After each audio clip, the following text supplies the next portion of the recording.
Hey, good morning, everybody. Man, it's good to see so many people here. That's awesome. Must be an election year, I guess. All right, I'm going to call to order this July 21st, 2026 meeting of the Wichita Falls City Council. This morning, we welcome Dr. Samuel Abbott from Hospice, Wichita Falls, with our invocation. Good morning, sir. Good morning. Dear Heavenly Father, we want to tell you thank you for this opportunity and this privilege to gather today as this council, and we as citizens of Wichita Falls serve this community. We ask you for your wisdom to guide every decision, every discussion. We ask for discernment. We ask that you would keep this community and even this council together in unity as they work for the good people of Wichita Falls. Help us to listen with respect, speak with grace, and lead with humility. May justice and compassion and truth be the foundation of every choice that is made. Grant peace where there is disagreement, clarity where there is uncertainty, and courage to do the right thing. Bless this city, God. I pray that you would also help us to bring in fresh ideas, witty inventions, and even other companies and things that would help to bring jobs and resources even to this city. We give you all the glory, honor, and praise. Cover every business, every first responder, every school, and every family that's represented. And may the efforts that are spoken today contribute to the safety, the prosperity, and the well-being of this community. And these and other blessings we ask in Christ Jesus' name we pray. We say amen. Amen. Thank you Bless so you. much, sir. Appreciate it. Okay, everybody please stand for the Pledge of Allegiance. I pledge allegiance to the flag of the United States of America and to the republic for which it stands, one nation, under God, indivisible, with liberty and justice for all. All right, let's be seated. Have a couple of presentations.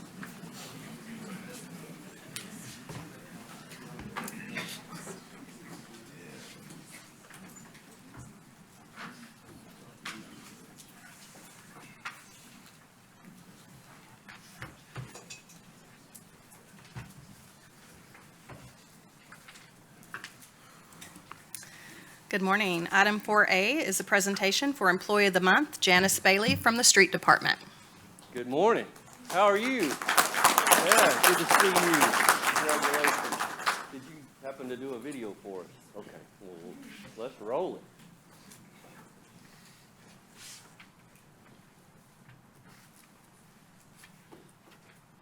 Let's roll it.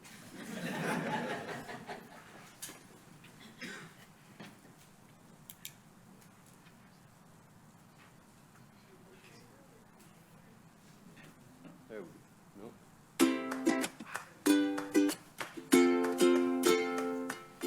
I'm Janice Bailey. I've been with the city 34 years, and I'm the senior admin clerk for the street maintenance department. I think this is long overdue for Janice. She's been here with the city since '91, and so she's worked hard. And when she got here, I know she worked her way through other departments, but when she got here, she's been here before I've been here, and it's with her being here, everything's taken care of. She does everything. I do accounts payable. I order supplies for our supervisors. I assist the employees with paperwork if they need help with something, and take calls from citizens, from complaints from citizens, make pothole orders, order supplies. Street department, this is Janice. Are you the pothole queen? Yes, I'm the pothole queen. So I feel like it.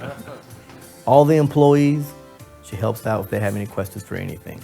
All the citizens that call in, man, she takes care of all that, If it's not for our department, she knows where to send it. She, like I said, she takes care of everything, It's the guys I work with. We are like a family here, and I enjoy this job. Yes, she's perfect. I mean, I don't see who else can do what she does, And I'm sure there's a lot of them out there that can do everything, but it's like a glove if it's perfect, when she's here, so. That's awesome. You here before Jose, and you keep him in line. Wow. And the potholes. Thank you. Thank you so much. We appreciate that. Alone right there was worth it. So, Janice says our Employee of the Month, we have a letter of appreciation, a gift card for dinner, a $200 check, as Janice Bailey is the City of Wichita Falls Employee of the Month for July 2026. Well done. Yeah, thank you. Good for you. Would you like to say a few words? Okay.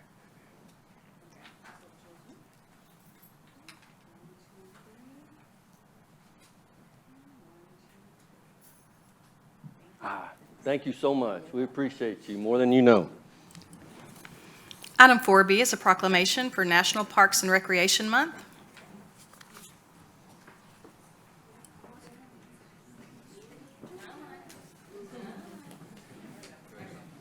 Yeah, now that y'all know who's answering the phone on the other end of those pothole calls, you gotta be a little nicer. So, morning, Kaylee. So, this is Parks and Recreation. Parks and Recreation. Okay. And Library. Fantastic. We're all in it together. Yes. Who's minding the store right We got a few now? still Okay, there. there's left We a got few. still there, yes. Okay. Thank y'all so much for coming. We do appreciate you being here. Thank you for all that you do for our city, make it look better and run better, and we certainly appreciate that. Today, we recognize it. We celebrate every one of you all. From the City of Wichita Falls, we recognize July as National Parks and Recreation Month, a nationwide initiative celebrating the vital impact of parks and recreation in communities across the United States. This year's theme highlights the importance of connection, community, and the essential role that Parks and Rec play in bringing people together. The Wichita Falls Parks and Recreation Department enhances quality of life by providing safe, accessible parks, diverse recreational programs, and welcoming public spaces for residents of all ages. Through stewardship of over 2,500 acres of parkland and numerous recreational facilities, the department promotes wellness, environmental sustainability, and meaningful community connection. The dedicated professionals of the Parks and Recreation Department work year-round to create meaningful opportunities for recreation, cultural enrichment, and lifelong learning. Therefore, I, Tim Short, the Mayor of Wichita Falls, proclaim July 2026 as National Parks and Recreation Month in Wichita Falls, Texas. Yeah. Where'd that, oh, Thank you, sir. of Appreciate course, it. you earned it. I don't know that I earned it. All of these folks right here and all the ones that aren't here with us today are the ones who earn it every single day. Whether it be our park staff that's working out in this 106-degree weather that we're about to have the next few days, our recreation staff that's also here that helps with our 50-plus zone, our recreation center, athletics, all the things, our parks, cemeteries, medians, boulevards, highways, all the things. There's a lot more that I'm probably missing. And what a lot of people don't realize is the library also falls underneath our division as well. So we've got about 120 employees that work every single day to enhance the quality of life here. So I could not do any of this without them. They're amazing, and they all work extremely hard. So we're going to continue to keep on keeping on and make this the best place to live, work, and play. Thank you very, very much.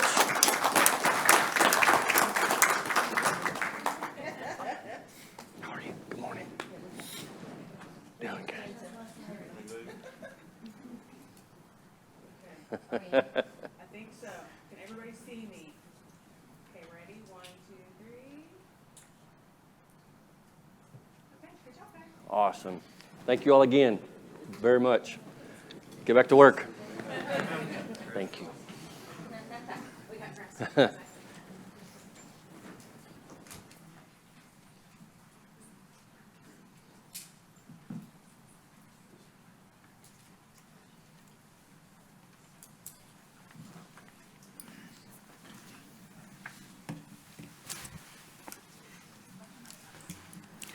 Item 5 is citizens' comments, and I want to remind everyone that remarks are limited to 3 minutes, and no deliberation or action may be taken by the council. First, we have Kevin Hunter.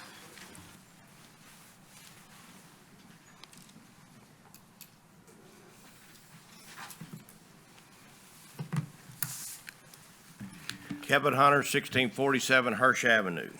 Good morning. Morning. Back in June, I received an anonymous letter at my home in Wichita Falls. It had no signatures, no return address. After receiving it, I shared it with City Manager Jeffrey Jenkins because I believe the concerns it raised should be brought to the city's attention. To this day, I believe the matters described in this letter warrant an independent third-party investigation. Whether the allegations are substantiated or not, I believe they deserve to be reviewed objectively and transparently.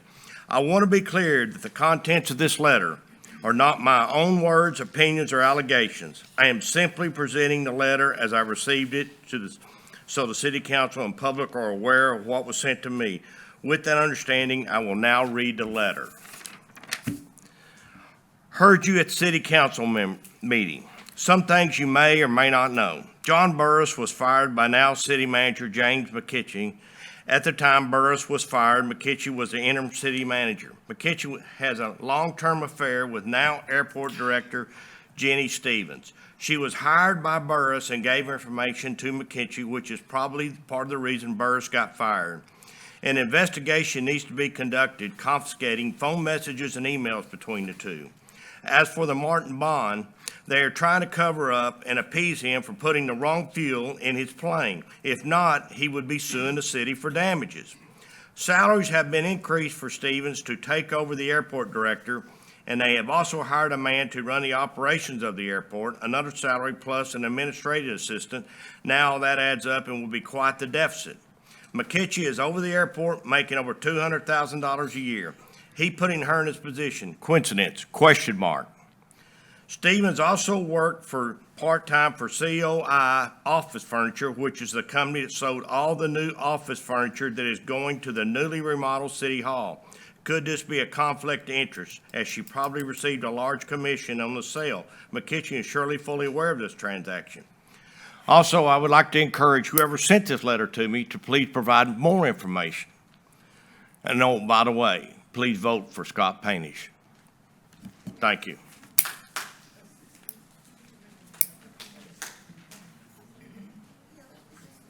Next, we have Meyer Jodeja.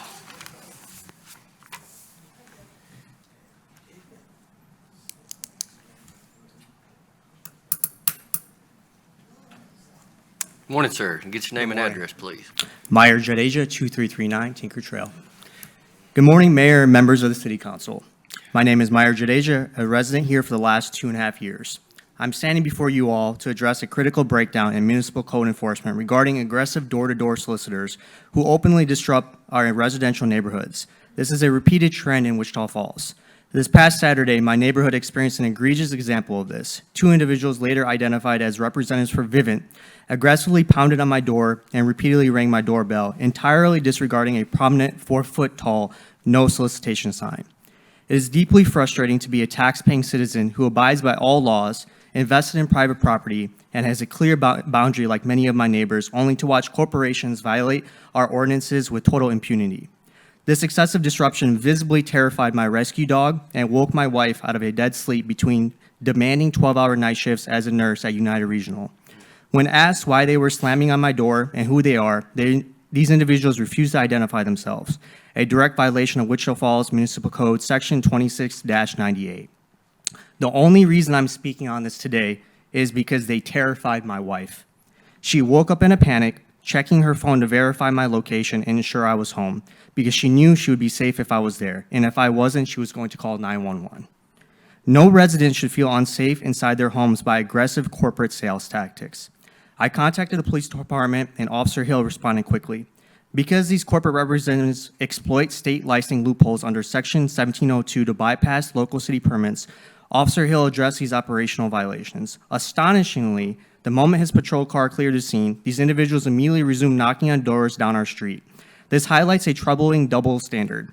It is inherently unjust that citizens of Wichita Falls must pay the city for a permit simply to operate a security system to protect our homes, while large corporations receive a free pass to canvass our neighborhoods and harass residents without local permitting requirements. These individuals' attitudes were brazen. I captured on video them openly mocking residents, laughing at us, and waving at my camera. By willfully re-entering private properties after a direct police warning, these actions escalated to criminal trespass under Texas Penal Code Section 30.05. A law that is not enforced is a law that does not exist. And right now, our local ordinances are being targeted and treated as optional suggestions. A small fine is no longer a deterrent. Corporate entities view these citations as a minor cost of doing business. I ask you to take decisive action to implement stricter enforcement and escalating penalties, because the standards you all allow are the standards that are set.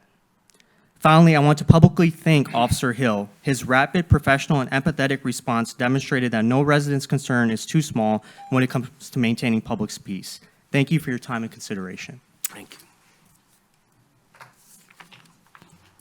Mayor, I would like to address that for a moment. I just wanted to let the public know that recent legislative changes has prevented the city from requiring any occupation that is licensed under the state to issue a permit. And so we are unable to enforce that portion of the solicitor permit law. We do, however, ask that any citizen that have any issues call the city clerk's office at 761-7409 and let us know your complaint, because we do keep a log of that, and we have contact information for Vivint, and we contact them and let them know we're having issues with their solicitors. Right. Thank you, So, Marie. thank you. And next we have Steve Garner.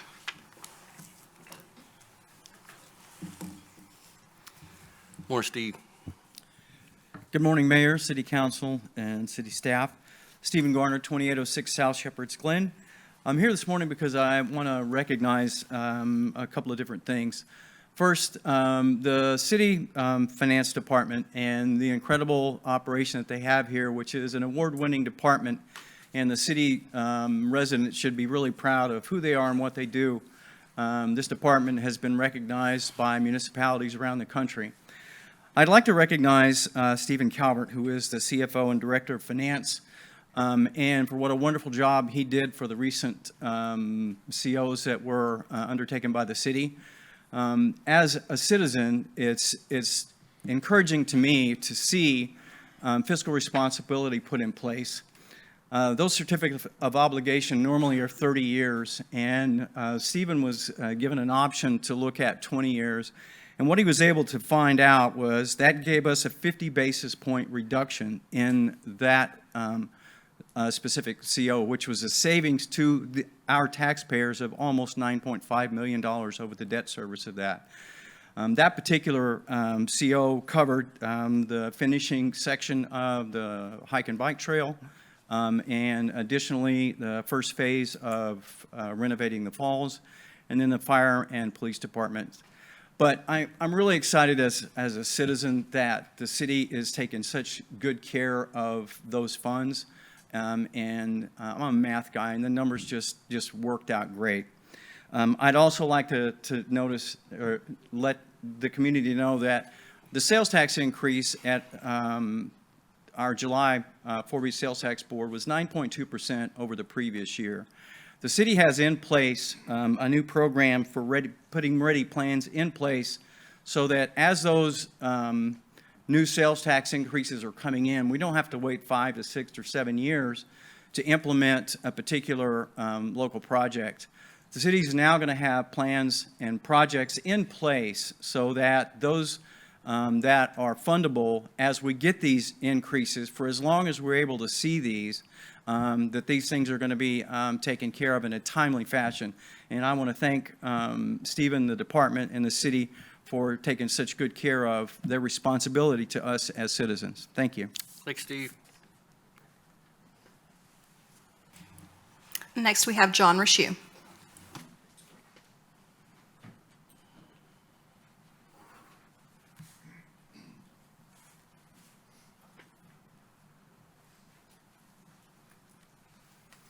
Thank you, Madam Clerk. Name and address, please. My name is John Reesher. My address is on file. Council members, most importantly, members of the public. Tim, I'm not talking to you yet. I'll get to you in a minute. Does that sound familiar? I'm here to talk about when public records and public statements time and again fail to align, and when those contradictions are exposed, the response is denial, deflection, and an attack on the person who found them. I tried being measured. I tried giving this administration the benefit of the doubt. That benefit is gone. Mr. Jenkins, your administration controls what reaches this council and the public. The agenda is not your playground. You need to fix it or resign. I'm sure Mr. Menzies would love the opportunity to step up. Tim has used the fact that I don't live in the city limits before, and I expect him to try to use it again because he lacks creativity. But the people of Wichita Falls, Wichita County, and all of the surrounding areas are what I love. I hear their concerns and review the records they bring forward. Their concerns don't become invalid because someone outside the limits of the city is willing to stand here and say them to your face. When I raised the public's concerns about the outdoor warning sirens, you went on the 6 p.m. news and accused me of spreading misinformation. That was a lie. The city's own records gave me that misinformation of neglect, maintenance failures, damaged components, activation problems.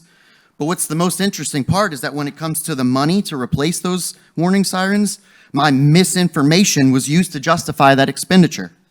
The vote passed. Those are documented facts.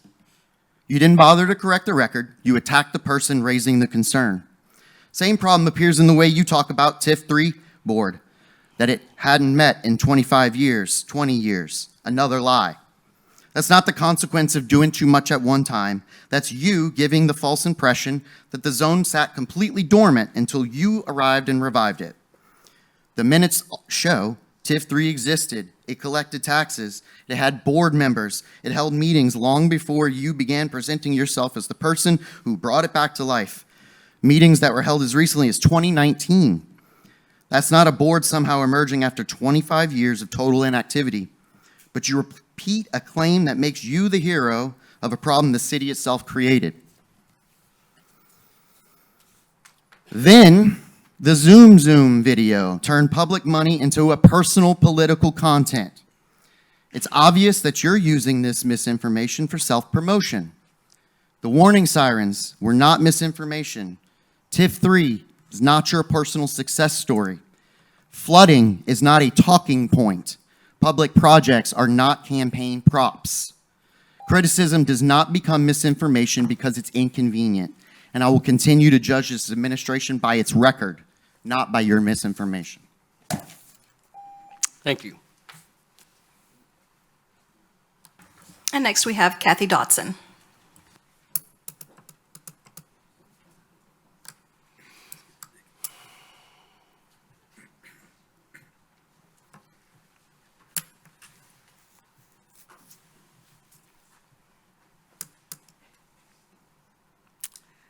Kathy Dotson, 3503 Glenwood Avenue. And I got a question, basically, about the consent agenda. Now, there is some things, in fact, several things is under the consent agenda that to me is just slipped in there. They don't need, just slipped in there because the dollar amount is too high. And they need to be discussed with the public before they go on the consent agenda. But I am interested in, under the resolutions, number I at the bottom of the page, my district wants to know, let me read this resolution. Resolution authorizing the retention of Jackson Walker as outside legal counsel in an amount not to exceed $185,000 to represent the city in legal matters regarding flood mitigation efforts, and associated state and federal legal issues. My district wants to know exactly why, in language everybody can understand, why has these lawsuits been filed? We want to know that. Why? Thank you. Next, we have Deborah Clark.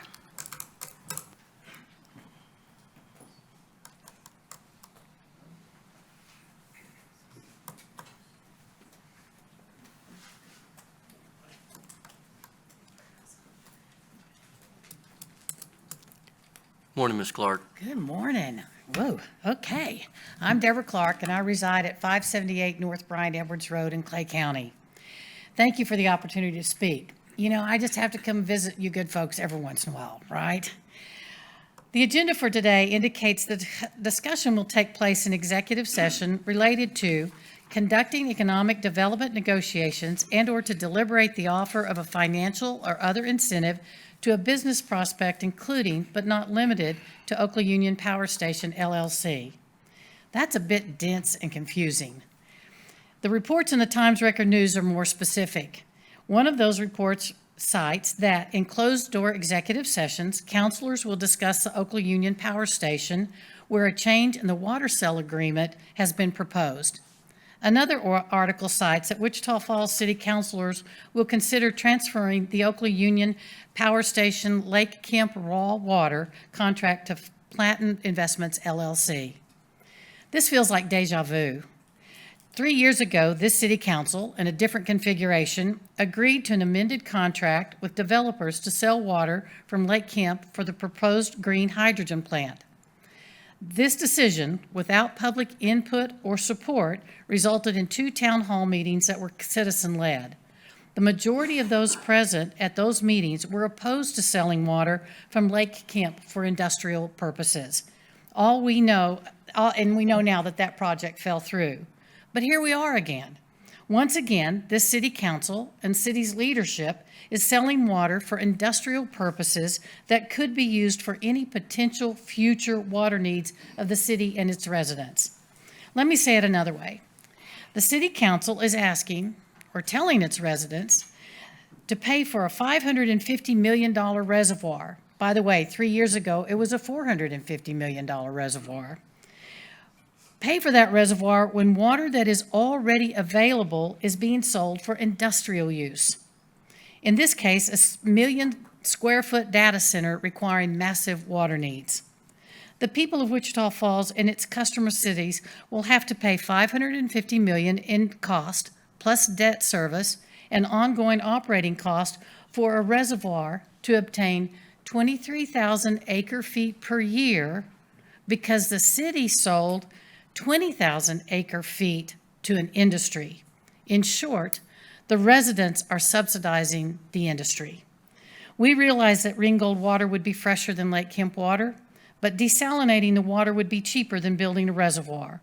Russell said in that meeting 3 years ago that the city was planning to do more desal of Lake Kemp water if the drought had lasted longer. So we know it's feasible. In fact, that desal plant could have already been built and be in service at a fraction of the cost of a reservoir. Keeping that water for the city's future needs would ensure a safe, adequate water supply for the Your time's up. for the region, I got 3 sentences, and be much less of a financial burden on the citizens and customer cities than building a new reservoir. And yes, there would be far less collateral damage of condemnation of private lands and destruction of a rare ecosystem. Thank Okay, you. Thank you. Thank you. Russell, you want to address that industrial use portion?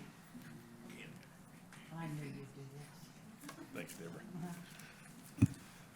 Mayor, Council, that contract involves 20,000 acre feet that has existed since the 1970s. There is no additional water being contemplated to be placed under contract with any kind of amendment with the Oklahoma Union Power Station.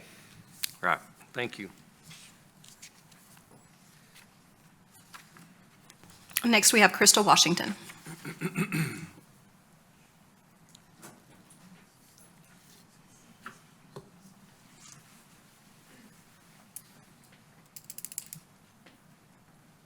Good morning. Good morning, everyone. My name is Crystal Washington. I live at 827 Reynolds Lane, Wichita Falls, Texas, and I live in District 2.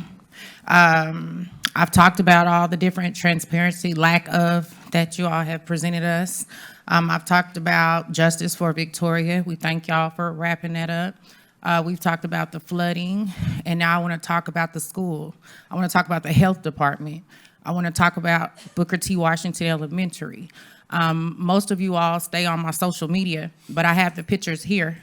The health inspection, I don't know if that person is here today or not, but I have an issue because, Mr. Hagelin, you probably can speak more to that, but there are tickets that are being sent in the mail for different things. I received one. It was almost $3,000 for a permit. I asked you, hey, can I get some type of deal? Can we work something out? You told me no, you take $200 off. I had to go to court and represent myself, and the jury reduced it to $500.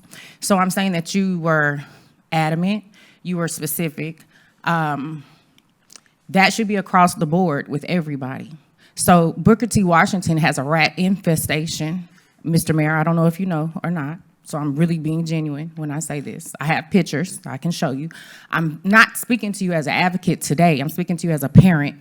All of my kids are 30 on down to a 7-year-old. They all have attended Booker T. Washington. My kids stay sick. All the kids stay sick. When I received pictures of these rats last year, I had to do some more investigation. The health inspector has given them a repetitive 100 score. I don't know if a lot of you all know there's a swimming pool under the bottom of Booker T. Washington, because we used to have an all-black swimming team, did we not, Mr. Brooks? That has been closed off for a while. So I would like to know if the health department goes down where the swimming pool is to see if there is an infestation, because they're kids. I can show you videos. I can bring my son. The teachers, the kids have a protocol to go to school with the rats. And I'm very pissed off because I didn't know this until I brought it to the attention. And I don't really listen to second graders when they kind of are, I thought they were expounding, maybe going a little harder, but when grown adult teachers and janitors and people that have worked for the city through the years say no, that is correct. I can tell you about the science room up at the top second floor that no one opens because there's dead rats. I can tell you about the supply closet where the supplies and the rats are dead and they tell people not to go there. Even when Third Future has come in, they had to call an exterminator to come out. And they were, for 2 weeks, couldn't go in. But what I'm saying is there is an infestation. So even though that is a historical school, and I know there are a lot of people that'll be upset that I say it, that goes back to the lack of development that we have over there and the lack of schools that we have over there. So I'm putting that on record, and I would like to know why they keep getting 100 scores and there's a rat infestation. And last, we have David Coleman.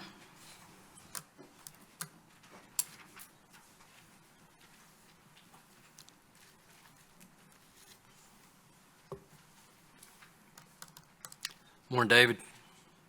Hey, good morning, Mayor and Council. David Coleman, 3719 Cedar Elm Lane. I just want to follow up the award to the Parks Department. Is just great recognition for the fantastic job that they do.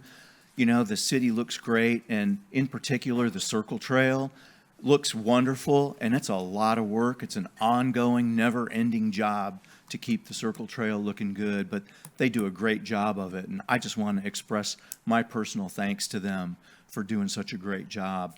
But I did want to let everybody know Hotter Than Hell weekend is coming up, the end of August, the 28th, 29th, and 30th. And we have a new event I want to let people know about. Thank you, Mr. Mayor, for participating in that. For everybody's knowledge, the mayor and the president of Midwestern are going to host a little friendly family bike ride on Sunday afternoon before Hotter Than Hell. So that's the 23rd of August. It'll be at 4 o'clock in the afternoon.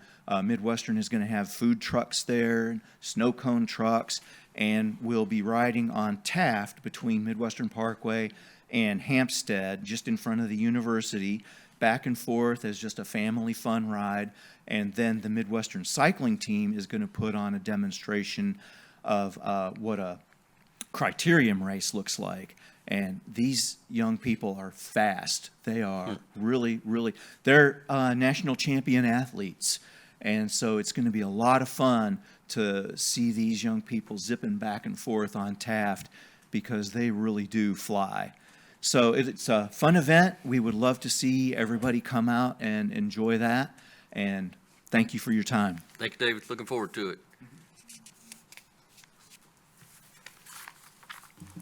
Before we start the consent agenda, I just want to announce that item 9F has been pulled from the agenda. So your consent agenda includes items 6 through 9. Item 6, approval of the minutes from the City Council meeting on June 16, 2026. Receive minutes from the Tax Increment Financing Number 4 Board, Water Resources Committee, Library Advisory Board, Construction Board of Adjustment and Appeals, Wichita Falls Park Board, Board of Adjustment and the Wichita Falls, Wichita County Public Health Board. Item 8A is an ordinance amending the Code of Ordinances, Chapter 22, Article 7, Existing Building Code, Section 22-711, at 1401.2, applicability to remove existing prior to 1945, and Chapter 22, Article 7, Section 22-711, at 1401.4, investigation and evaluation, to remove registered fire protection engineer and replace with qualified engineers and architects in preparation of a submission. Item 8B is an ordinance amending the fiscal year 2026 budget and authorizing a monthly lease of $6,203 per month between the City of Wichita Falls and Mercury GSC Rentals LLC to rent a pushback tractor for airplane movement at the regional FBO airport. Item 9A is a resolution authorizing the city manager to execute a potable water and wastewater services agreement with Winco Trucking LLC, doing business as Coastal Plains Trucking LLC. Item 9B is a resolution appointing Samuel Jones of the Animal Services Division of the Wichita Falls, Wichita County Public Health District to act as the local rabies control authority for the City of Wichita Falls, Texas. 9C is a resolution approving the City of Wichita Falls 2026 Annual Action Plan to allocate Community Development Block Grant funds in the amount of $1,225,910 to reallocate $100,000 in prior year CDBG funding and FY 2026 Home Investment Partnership Program Home Funds in the amount of $346,455, which was received as entitlement grants from the U.S. Department of Housing and Urban Development, and authorize the city manager to submit the plans to HUD for review and approval and to execute HUD grant applications and grant agreement to implement the approved plans to include any and all revisions as approved by HUD. Item 9D is a resolution approving a substantial amendment to the 2021 Annual Action Plan to reallocate $94,490 in Home American Rescue Plan funds and authorizing the City of Wichita Falls to make any necessary revisions to the Home ARP allocation plan approved by the U.S. Department of Housing and Urban Development in connection with the administration of the city's Home ARP allocation. 9E is a resolution authorizing the city manager to award bid and contract for the 2026 Seal Coat project to Ronald R. Wagner and Company, LP, in the amount of $665,087.12. Item 9G is a resolution rejecting submissions for Regional Airport Entry Vestibule Door Replacement Project. Item 9H is a resolution authorizing the city manager to execute an interlocal agreement with the Wichita Falls Independent School District for management and funding of the School Crossing Guard Program. 9I is a resolution authorizing the retention of Jackson Walker LLP as outside legal counsel in an amount not to exceed $185,000 to represent the city in legal matters regarding flooding, flood mitigation efforts, and associated state and federal legal issues. And that concludes your consent agenda. Okay, thank you, Marie. Any questions from the public?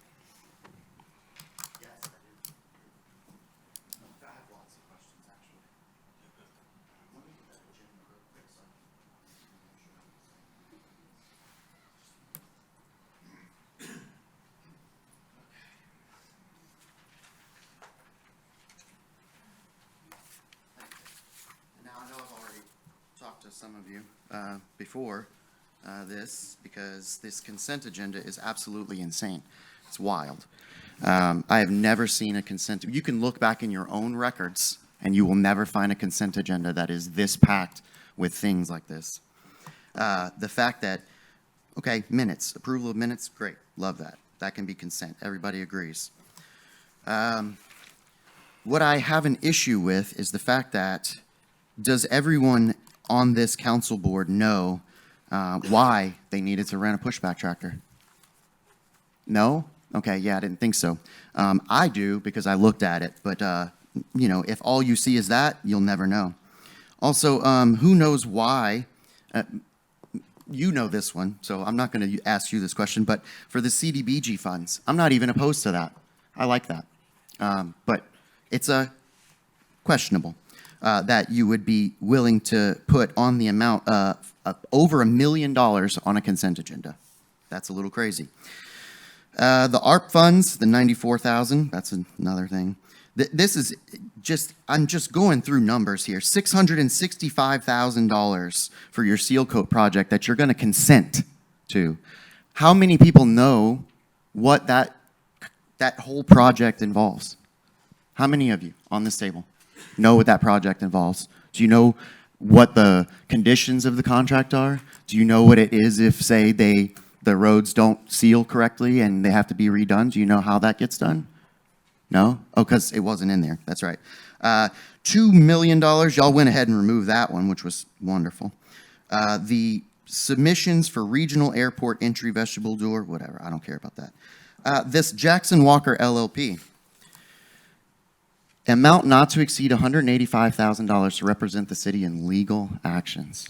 Huh, but nothing about it. Just flood mitigation efforts and associated state and federal legal issues. You know, there seems to be quite a few of those going around for you guys. So yeah, this consent agenda, I have an issue with the entire thing because it's getting ridiculous. Go back and look 5 years ago and look at the consent agenda and you tell me what you see. Because I promise you, on most of them, you will not see things like this. Right? I have questions.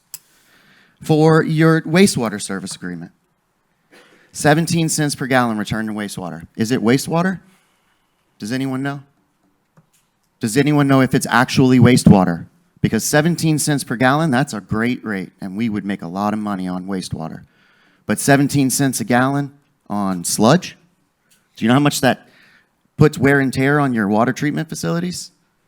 No, you don't, because you don't know anything, because no one has looked. No one reads the packages, and the packages don't even contain all of the information. And yet you all sit up here and you all unanimously vote aye when you have no idea what is in front of you. Look at them. Kinley, can we start with 9I? Can you just explain a little bit about the law firm, please? Sure. Members of council, citizens of Wichita Falls, as the city attorney, it's my job to handle staffing as it relates to legal attorney staff as well as outside counsel staff. We are bringing in Jackson Walker to assist the city on issues related to a really important issue. It's flooding and how to abate flooding in our city. How do we do that? What are the legal issues associated with that? We're asking for outside legal help because primarily the city attorney staff is currently understaffed, and as the months go on in 2026, we're going to see continued and increasing understaffing. That being said, due to the fact that we're going to have attorneys leaving, that gives us monies as it relates to unpaid salaries that we're going to use to hire Jackson Walker on an as-needed basis. This $185,000 is not a lump sum amount.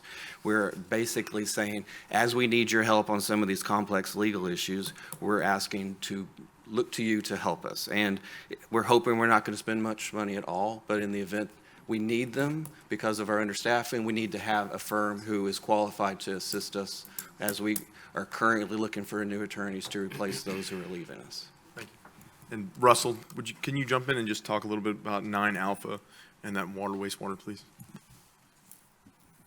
Yes, sir. As all of you are well aware, the rates that are in the agreement that will be executed are current rates that are in our current fee ordinance. That's how they're established by the city council with the fee ordinance, and the contract that we're considering entering into the contract with is aware of these fees and is willing to pay those fees. Thank you. Russell, do you have any other concerns with this contract? No, sir. Thank you. Yes, ma'am.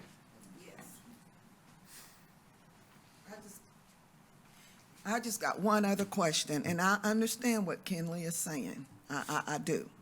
But I'm going to ask y'all point blank, have somebody filed a lawsuit against y'all in behind this flooding stuff? That's what I want to know. Simple question. Has somebody done that? No.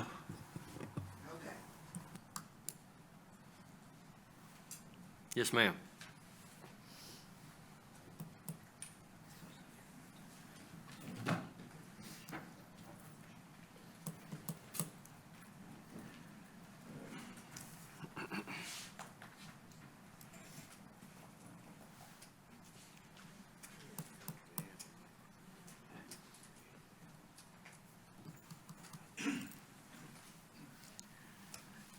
Good morning. Can I get your name and address, please? Mel Martinez, 4622 Dennis Boulevard. Yes, ma'am. Crutches after 15 are just unhelpful. Sorry for my slowness. I had a question for procedure. When you ask for questions from the community, are you actually allowed to answer them? Yes. You are, At okay. this So I just wanted to note that I observed It's- not a whole lot of answering of questions you've heard so far. It's a from good everyone. question. I don't want to take away from your time, so we'll stop the time. But there's two different public comments, right? There's the Right. public comment that's for issues not on the agenda. It's 3 minutes, and you're allowed to speak and say what you will. The council's not allowed to respond. Right. When we get to agenda items, like the consent agenda or other agenda items, you get 5 minutes. Yeah. And staff and council are allowed to speak if they so choose. Thank you, appreciate that. We'll start your time again. Thank you, again. Ooh, okay. That's distracting. My name is Mel Martinez. I'm an executive director of Dignity SOS, and I wanted to speak to the CDBG consent agenda item to ensure that folks are aware that not only did that go through committee and then was spoken about across district counselors, but then has had two presentations in front of two different city council meetings to have questions and information and all that kind of good stuff. So I wanted to at least be the voice of affirmation that that process has indeed been across all of your desks, even though as the question was being asked, I didn't see a whole lot of yeses or nos or whatever. Kind of left a little frozen there. So I just wanted to affirm that I know that that process has been much more involved than a consent agenda item. That Yes, was all. thank you. And thank you for that work. How many public hearings do we have? Two? Two? Okay. Yeah. Yeah.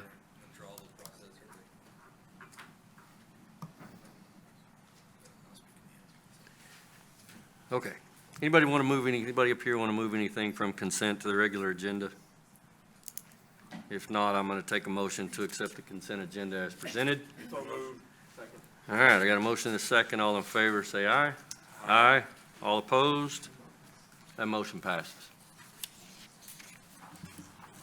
Item 10A is to conduct a public hearing and take action on an ordinance annexing 8.32 acres plus or minus of land out of the T. Curry Survey, Abstract 345, Wichita County, Texas, referenced as a portion of 2500 Bacon Switch Road and 0 Interstate 44 at the request of the property owner, accepting the 2500 Bacon Switch Road, 0 Interstate 44 Bingle Pantego Plaza LLC Municipal Services Annexation Plan Agreement for said tract under authority of the Texas Local Government Code, Chapter 43, Subchapter C3, Authority of Municipalities to Annex an Area on Request of Owners, and designating the tract zoning as general commercial and land use plan classification as commercial.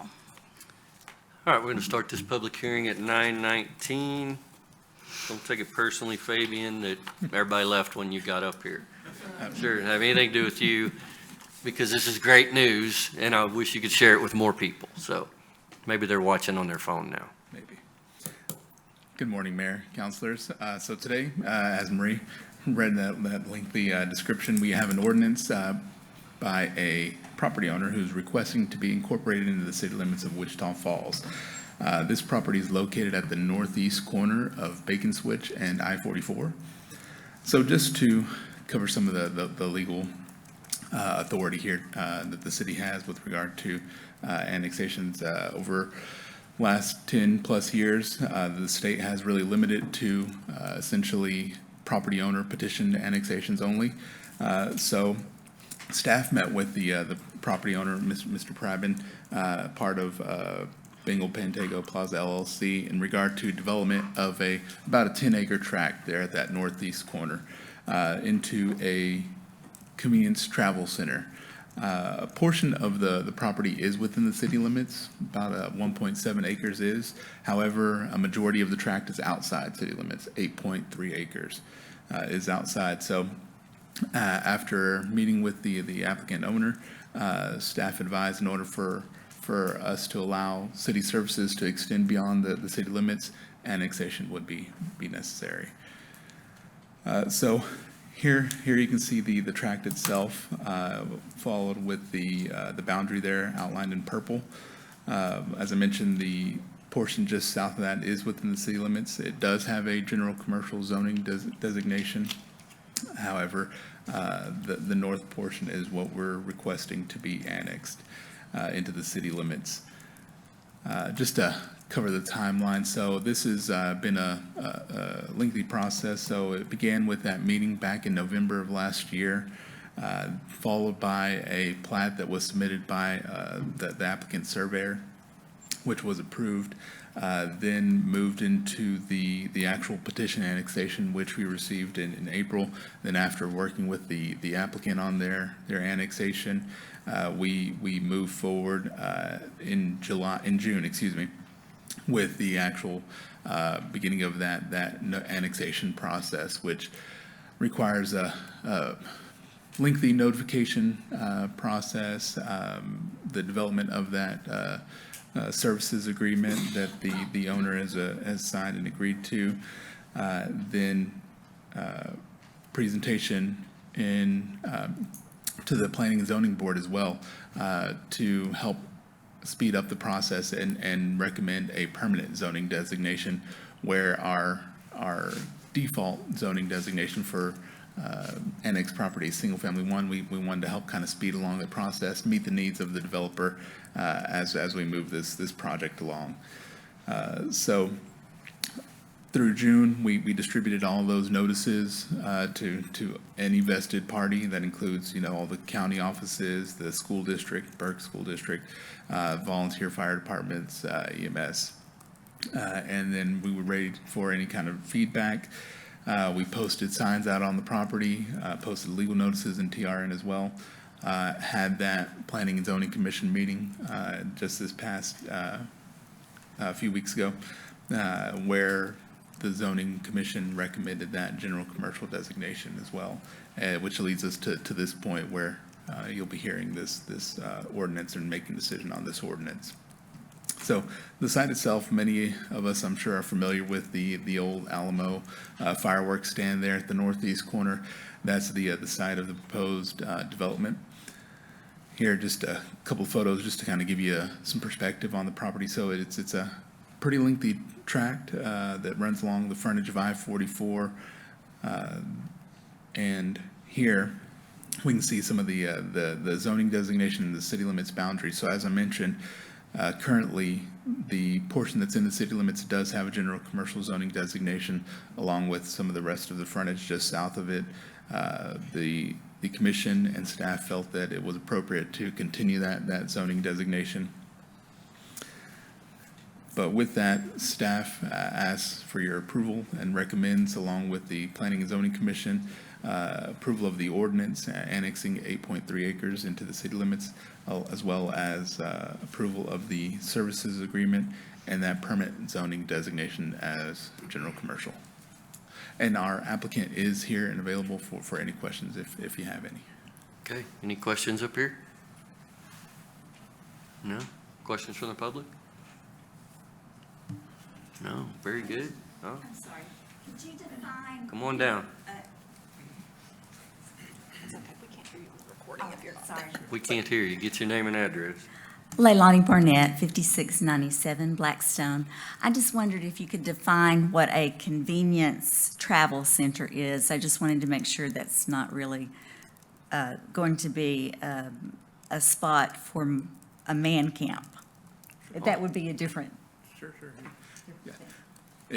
Yes, ma'am. It's two separate use classifications. So what Mr. Prabin is proposing is a 8,000 square foot facility offering the sale of gas and food and beverage there. So I believe it's 8 pump gasoline and 5 diesel. But no, ma'am, not a man count. Okay. Anybody else? Okay, then we'll close that public hearing at 9:25. I'll take that motion. We got a motion and a second to approve this item as previously stated. All in favor say aye. Aye. All opposed? That motion passes.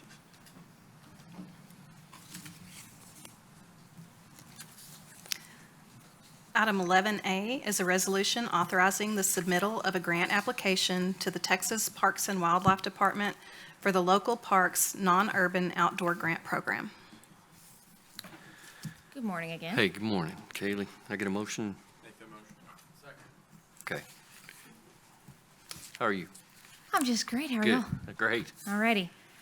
So I've been asked to share a little bit with you today about the grant that we'll be applying for.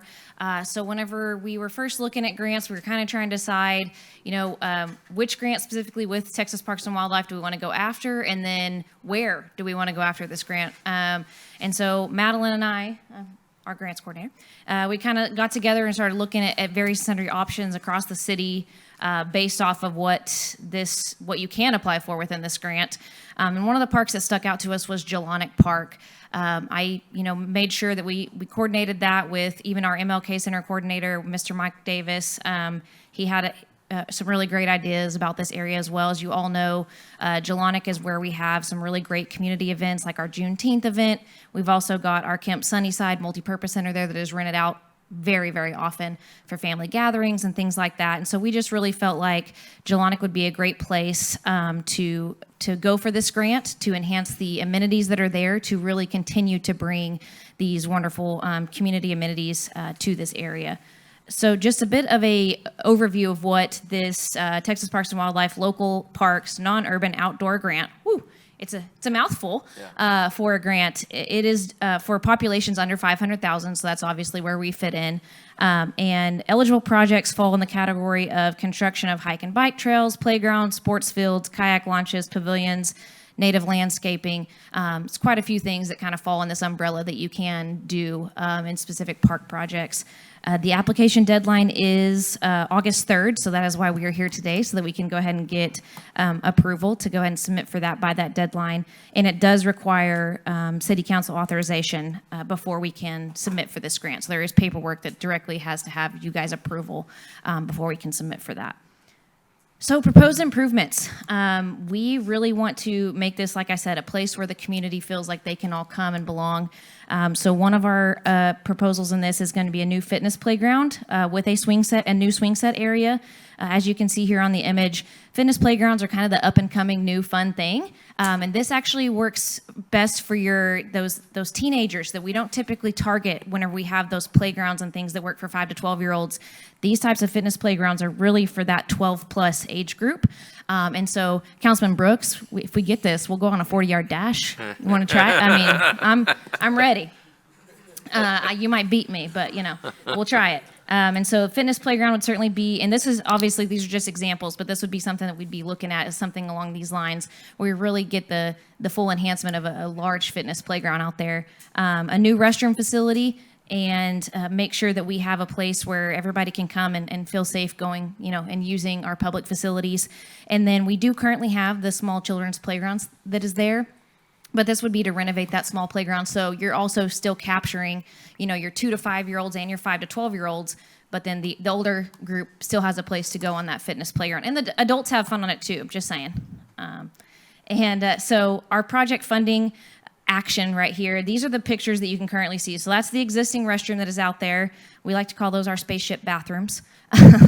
And then you see there's tons of open space out there, and we want to keep that. So this will still have a lot of open space for those community events like our Juneteenth event, family gatherings, family reunions, but it would just be taking a good portion of that and turning that into the fitness playground, and then again, renovating that existing playground that's there. We do have the sound garden that is there that we did a few years ago through that type of grant project. And so it just would overall really enhance the amenities that you see at this park. So kind of to break it down a little bit, you're looking at that fitness playground around $250,000, new restroom at about $240,000. And I should point out that that seems like a high price tag, but these restrooms are prefabricated concrete style restrooms that would have 2 stalls on each side. They're also F4 tornado proof, so they would also act as a tornado shelter for that community. And the playground replacement's about $125,000. So you're looking all in at $615,000. The total that you can submit for within this grant is $750,000, so we're pretty close to that threshold. And it's a 50-50 match. So the city would be required for $307,500. TPWD would match that with $307,500 of their own. So again, we're requesting authorization to submit for the grant. I do have Madeline with me, and she's been kind of communicating with TPWD on this. We'll be brutally honest, it is a very, very competitive grant. There's a lot of submissions that happen in this every single year. And do you know the overall funding amount that they do? They did about 20 million last year, but that's across the entire state of Texas, and every city you can think of probably submits for this that falls in our same category. So it is extremely competitive, very similar to the Circle Trail grants, things like that. So we're making this the best bid we possibly can, but I just want to make sure that everybody knows that it is extremely competitive, and we're really excited about this, and we're hopeful that we get it. But again, this is just for the application of that grant, and we'll find out in January. I'm sorry, I said questions, and I'm going to answer them all for you. Yeah. We will find out in January if we receive the grant, and then we'll kind of go from there, and we'd plan accordingly. Any questions that Kaylee didn't already answer? She's psychic. Tom has a question. I have a question. Not a question, just a compliment, if you will. I'm grateful and very happy to see this grant moving forward. It's a tremendous opportunity. Jelonic is a good choice for a place to do this, so keep up the great work. We appreciate it. Thank you, sir. Yeah, Councilor Brooks? I agree with Tom. I want to ride this piggyback on him for a minute. Also, I know we had spoke a few days ago in regards to what we're going to do to keep the homeless out of the restrooms. Yes, sir. Yes, so there is an option whenever it comes to these bathrooms. Obviously, you can't control everything, but what we will do is we'll make sure that these have they're timing locks, basically. And so what it is, it's a keypad, and that allows us to actually set a timing system on there. So it can be from 7 a.m. whenever the park is open to 9 p.m., 10 p.m., and those doors will actually lock. And there would be essentially like a cage over the top of that so that hopefully the vandalism wouldn't happen. And so in my last role, they were very successful. It helped us out a lot whenever we put those in my last role in Lubbock. And basically that allows, if you're inside the bathroom before that time period, you can get out. But if you happen to not be inside the restroom before that time period, you are not going to have access to get in. And again, these are concrete vault style bathrooms, so they're not easily vandalized, broken into. But yes, sir, they would absolutely have a timing mechanism on them. And if push came to shove and we got to the point where unfortunately we'd have to be having codes and things like that, obviously we don't ever want that to happen because it is a public facility and public restroom. But those are options that you can install on these CXT prefabricated restrooms. Okay, also, that would definitely be a win for the city, for the community. I really appreciate it. Absolutely, Yeah. yes, sir. Any questions from the public? Yes.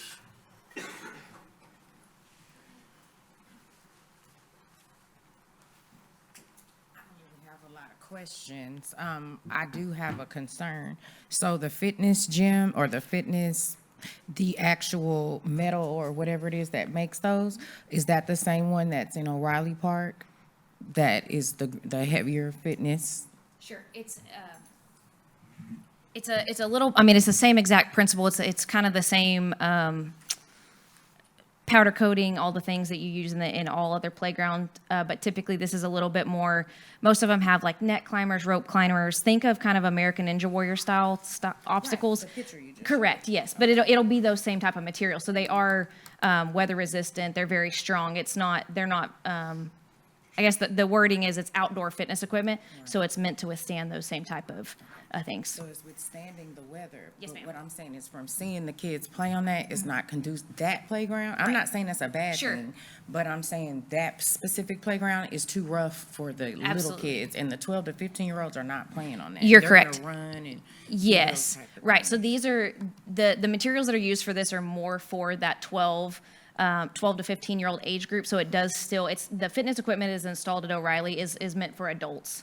And so those are more meant for, people that have a little bit more strength to them and can go out there. Out there, nobody uses that. Oh. And so I'm just saying, maybe a park that's more conducive Absolutely. to the kids. 100%, yes. And we do have part. some plans coming for O'Reilly that we'll share, we will share here soon, that are going to help to enhance O'Reilly as a whole. But you are exactly right. The main fitness equipment, and we are also installing some of that in another park here soon as well. And so through CDBG funds. And so a lot of that outdoor fitness equipment that you typically see that are kind of the standalone machines, those are meant for adult users. Kids can, obviously, but like you said, it's a little rough. Yes. Right, but this is more of a playground. This is more of what is considered a fitness playground. So it does still use the same type of equipment that playgrounds use for those younger children. All right, anybody else from the public? Yeah, oh, Mel? Head start. We have a microphone. We should have gotten it to you. I'm sorry. It's okay. It's all right. I need the exercise. Okay. Mel Martinez, Dennis Boulevard. My question was in regard to the bathrooms and the locks. What kind of system is in place to be able to still use those bathrooms for storm shelter or tornado shelter if the storm, as they tend to do, comes in the hours in the lockdown hours? Just system in place? That's a fantastic question. We would have to certainly look into that for as far as policy is concerned. It would at this point, it would take a staff member to go out and unlock those, have the code to be able to unlock those, because once the timing mechanism is put on there, the way to fix that is you actually have to take out there's basically like a USB, for lack of a better way, that you take it out and you go plug it into a computer, you set the times, and you go take it back out there and reinsert it. So there's not really a way to manually from like a computer or somewhere to do that to where it would automatically unlock itself. It would require the code at that point. So we just have a protocol in place where we would make sure that if we did need that as a tornado shelter, we would have a staff member that would be available, basically like an on-call staff member, to go out there and unlock that if need be. If there was it, or we would make sure that they stay unlocked if there's pending severe weather in the area. Right, but we'll make sure we have a policy for that. Thank you. That's a good point. Good one. Anybody else? All right. Thank you so much, Kaylee. You're welcome. I have a motion and a second then to approve a resolution authorizing the submittal of a grant application to the Texas Parks and Wildlife Department for the local parks non-urban outdoor grant program. All in favor say aye. Aye. All opposed? That motion passes. Item 12 is other council matters, with 12A being announcements concerning items of community interest from members of the city council, and no action will be taken or discussed. Got a few things to say. First off, yeah, I read my agenda packet. You know, the joke in my house is that my wife says I talk to Jeff and Kinley and James more than I talk to her. I talk every day to these guys, these directors, Russell, all the time, and yeah, ask lots of questions. They all know I do. Second off, shocking, he's not here, he left. But Kevin's little statement was completely inappropriate. Random letters in the mail. James and Jenny inherited a mess. I could not be more proud of both of them. They've taken that airport, and I get emails about the airport every day, speaking of, but I'm proud of both of you. Sorry you had to go through that. I can take it. I knew what I was getting into, but that was inappropriate, and just want you guys to know I have your back 100%. All right, switching gears. I got to come down there for this one, though. God, I thought he was going to jump. I really did. All right. Is this working? Are we good? Good. All right, come here.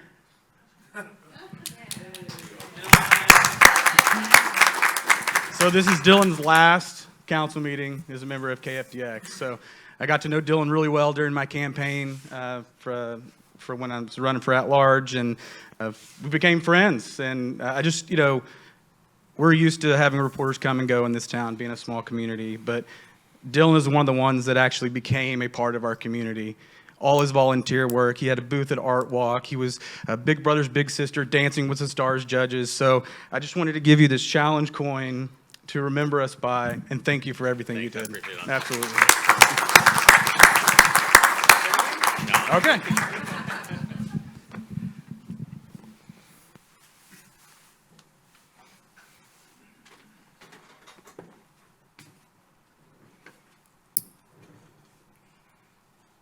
I'm done. Okay, good. First, I want to say, excuse me, thank you for everyone that is in attendance, whether you're here or online. I want to say that you guys see the media exactly like I do, and Satan is hard at work. Doesn't matter your color, doesn't matter your creed, doesn't matter your religion. He's hard at work. I want to send condolences to the Rashid Bell family. We lost a good one. For you guys who do not know, Rashid Bell is a native of Wichita Falls High School graduate, MSU quarterback. He was a coach at Hershey High School, went on to coach at Lubbock Estacado. He recently passed, 42 years old. I want to send condolences to his family. Tell everyone thank you. Good morning. I just want to thank everyone for coming out. It's good to hear from everybody, to hear what everyone has to say. We just appreciate you taking the time to come and visit. And again, for those of you that want to take that next step, you know what I'm going to suggest. Boards and commissions. Feel free to jump on the website, sign up, get involved.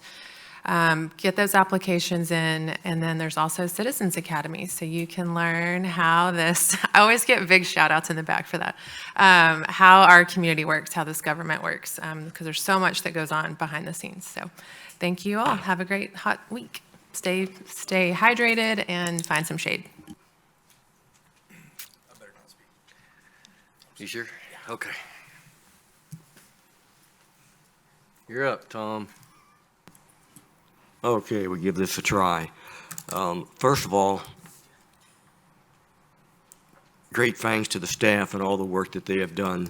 Obviously, I don't fully agree with some of the comments that were made today, but that's the government we have, and it's a great government. So, Parks Department, keep up the great work again. Over the past year, I've seen such energy that I haven't experienced in a while. Excuse me, and getting things done to improve our quality of life. And as we move forward, quality of life is extremely important. I get a lot of calls complaining about somebody's grass, neighbors throwing trash in somebody else's yard, or there's a pothole in the street. And one of the things that I've started doing is I've been very strongly advising our citizens to go to the city's website. At the city's website, the first page right there, there's a button that says Report a Concern. That is extremely important. I hear that people have a thing, well, I've called the city 4 or 5 times and they can't get any resolution. The thing about Report a Concern is it documents, you can remain anonymous if you so choose, you can go to virtually any department or sub-department in the city, whatever that your complaint or your concern applies to. And just as importantly, you'll get an answer. It may not always be the answer you want, but you get an answer. So please, if you have a concern, an issue, or a compliment, or a suggestion, report a concern. It works. Okay, that being said,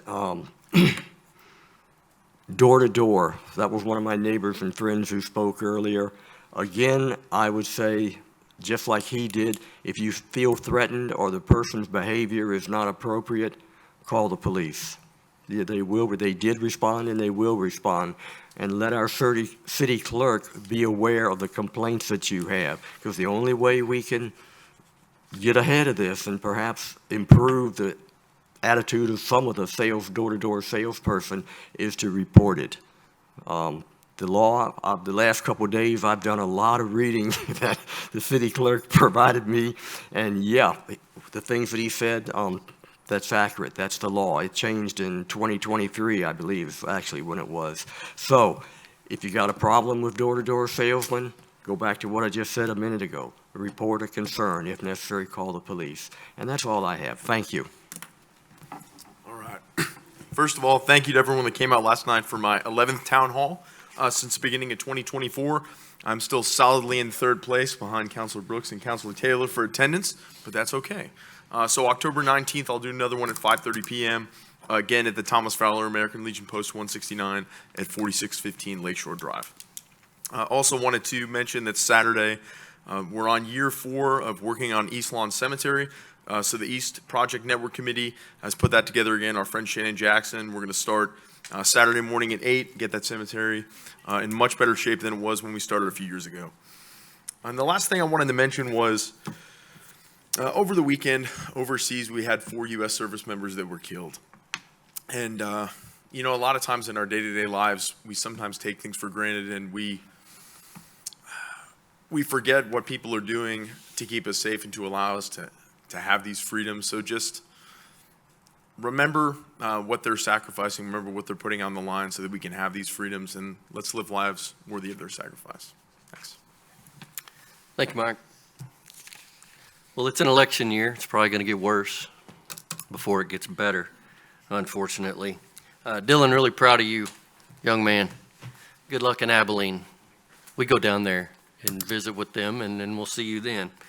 I'm proud to report that we have at least 5 firefighters deployed in Central Texas, and they're doing everything from running a strike team on local 911 response and water rescues to directly assisting with damage assessments. I've been checking in on them. They cleaned out a volunteer station that got flooded out. The state is still watching a storm that's out in the Gulf right now that may impact these portions of Texas. So thank you, gentlemen, when thank you is not enough. I got back late last night after a couple days in Buffalo, New York, and Niagara Falls. It really made me look forward to August of 2028, when our falls will be flowing again.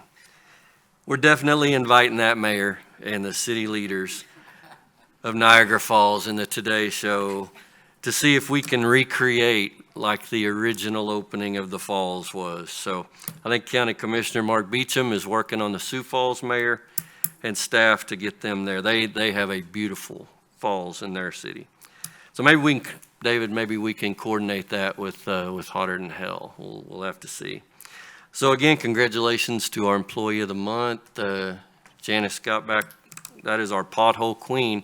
And I said it once, but you saw the nice lady that handles the potholes. So she does take care of that. Maybe you'll be a little nicer when you call and report those. Thank you all for being here this morning. Please keep our deployed firefighters in that Central Texas region in your prayers.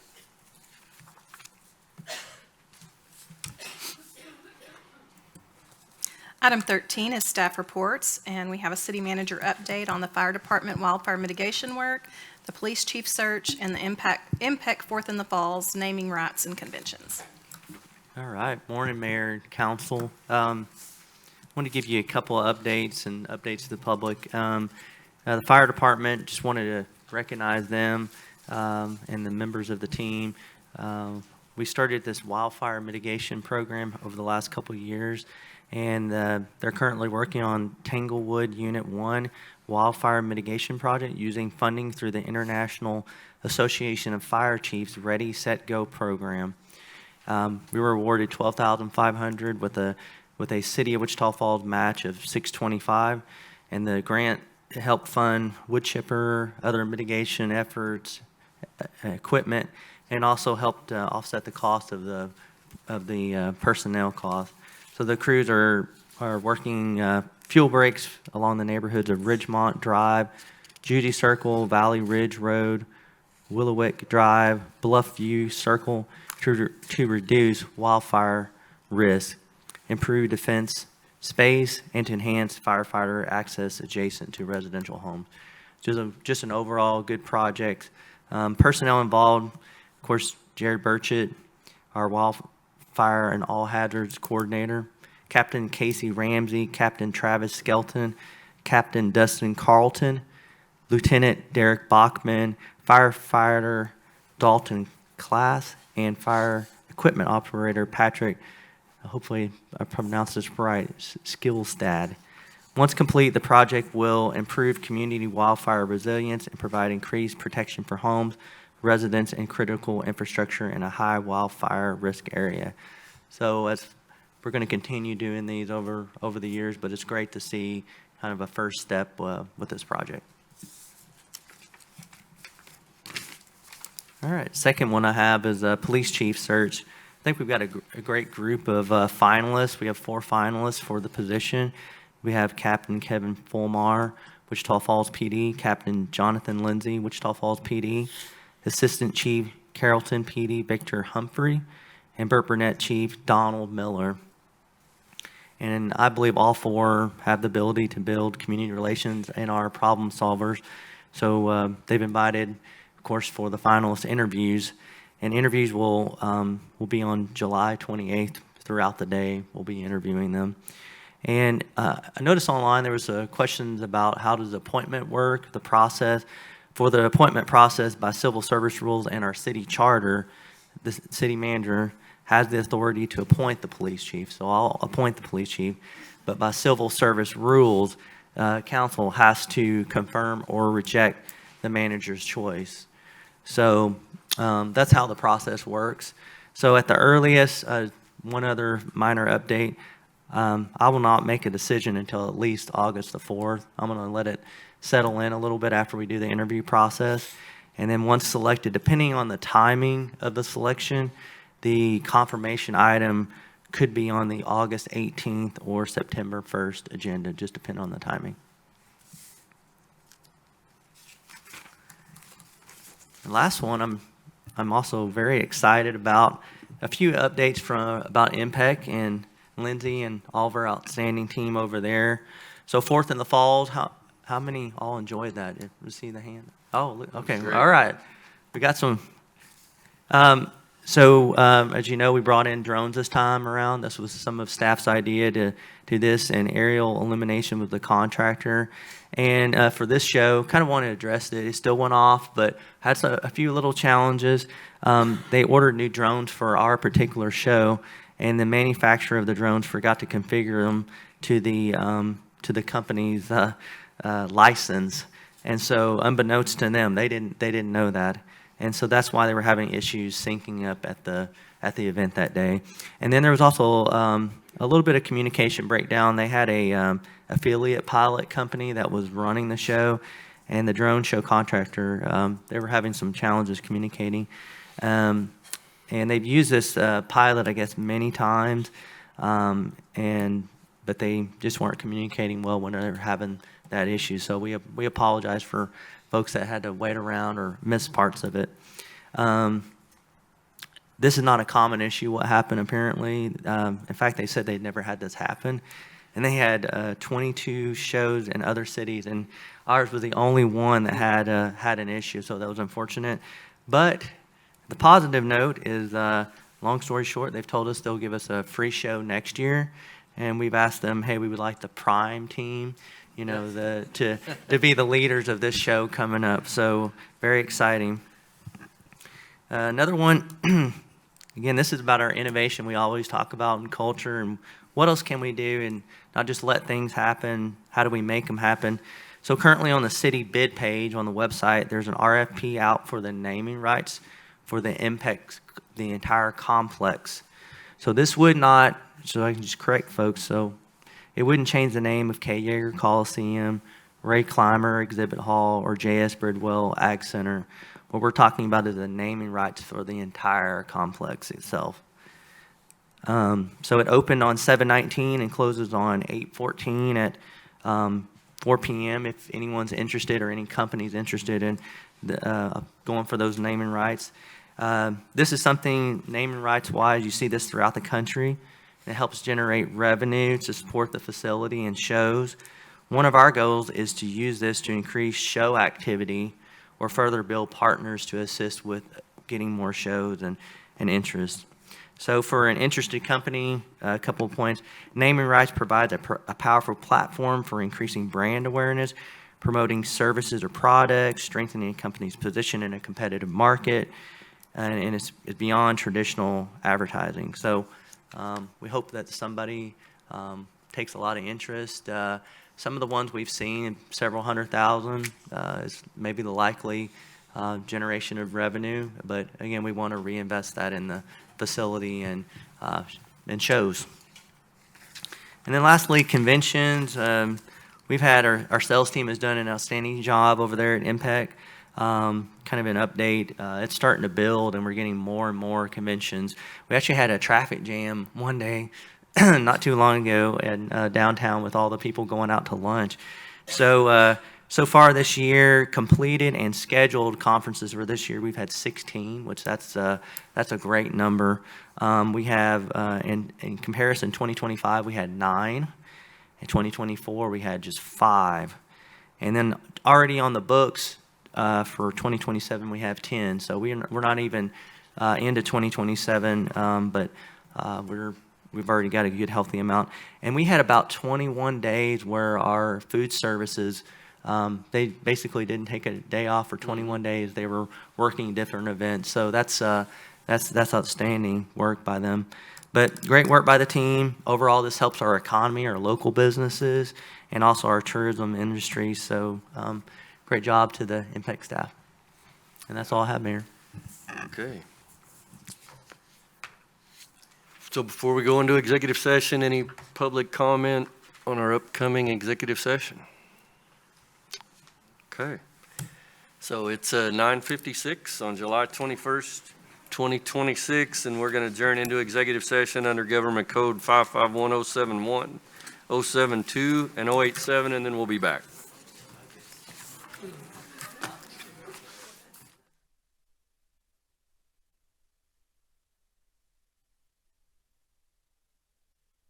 Good. All right, so it is 11:40 on July 21st, 2026. We're adjourning from executive session back into regular session. The subjects described in the certified agenda were deliberated, and no votes or further action was taken. Items discussed in executive session are to remain confidential except as provided by law.